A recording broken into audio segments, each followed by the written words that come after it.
శుభ్రంగా కడిగి పెట్టుకున్న చేపలు అయితే ఇంకా మనము ఒక కళాయిలో అయితే ఇంకా వేసి ఉప్పు కారము మనకు సరిపడినట్టుగా అయితే కలిపేద్దాము. ఈ చేపలు ఈ కళాయిలో అయితే వేసేస్తున్నాను.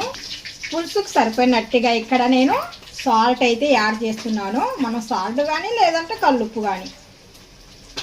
ఇప్పుడు సరిపోయినట్టుగా పసుపు కూడా యాడ్ చేస్తున్నాను.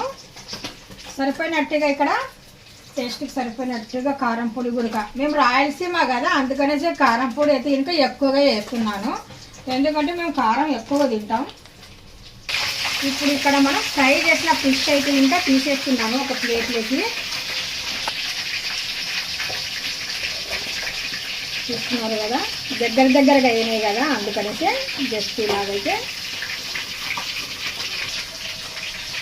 కొద్దిగా అల్లం వెల్లుల్లి పేస్టు, చింతపండు ఇంత నానబెట్టాను. చింతపండు పులుసు అయితే ఇందులో యాడ్ చేసేస్తాను.